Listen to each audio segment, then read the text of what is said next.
Alright, rather than boring you with long narratives of my philosophy on life and all that nonsense while I worked, I just thought that I would do the work, throw it together, and show it to you after and explain a few things. This is a little device right here from NZXT. It's an auxiliary device that I am actually going to try here because my fan controller requires more USB connection, and I didn't want to give it that without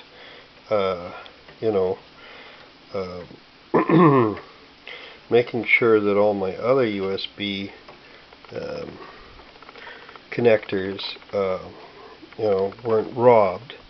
And so I may have to use that other screw on this. This is an extra fan that I put in to blow right up against the RAID card, which is here, and semi-installed, I'll say. There's my RAID line, the blue line here. But yeah, I have a fan blowing right on it, and not really reaching the heatsink itself, but right on the MOSFETs and capacitors where you really need cooling. I have some extra additional assistance that way blowing. So on the RAID card, that might help it. But this little auxiliary device, I've got my other dongle here, my for my cordless mouse, my little amplifier dongle, and I've got a USB here for a tester, and my other USB line for the card reader. And so that only leaves one extra USB line that I can run to something else if I want to later in the future.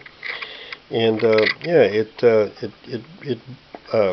this here connects to a legacy plug, powers up the whole little tiny circuit board. And I read a lot of reviews on it, very good reviews on it, so we're going to give it a go here with the ASUS and see how it works. This is the feed line to the direct USB right onto the motherboard, and we hope this little splitter works. The temperature settings for the fan controller, I decided what I would do, since I already had 3 temperature sensors on devices already, is the first one be measuring the heat sink on, or not the first one, the first one actually would share a measurable temperature I can compare to on the back of the processor chip, not directly on the processor chip of course, but right on the metal at the back plane surrounding the processor chip, detection of temperature there. And then the second one is right on the heatsink of the cooler itself, to find out where the heatsink is actually at temperature wise. The next one, I don't know if you can see it in here, but you'll just have to take my word for it. It's taped right on the graphics card, and so the temperature of the card itself. And the other one is right on the RAID card, temp 4. So that gives me a total of 7 temperature sensors now in this thing, where I can actually read temperatures, and one is shared with another one. So, and those 2 are aimed right at the CPU. So just kind of like CPU ambient temperature, I guess. But I don't want to be taping anything down. Oh, pardon me. Pardon my yawning the circuits. I'm getting tired.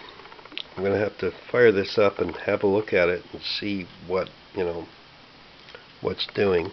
I may have to secure this little fan here. This is a bit of a wobble, even though it was well tightened down. I don't know.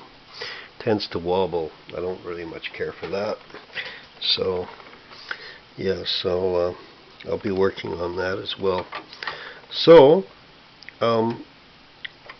hopefully all will be well and all will work well, by the time I'm done here, and I'll get back to you with a status report on how this crazed.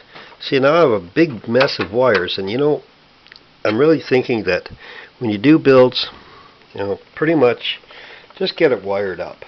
Worry about neatness and everything after. Once you know where everything is, then you can do one line at a time, and pardon me, there I go again, yawning, and actually get it done. I just don't know any other time for me to do this. I can't be doing this when the girls are up and about and jumping around and dividing my attention. So I do this late at night when everybody's asleep, and yeah, so we're going to give this a go and see how it works, and I'll get back to you on it.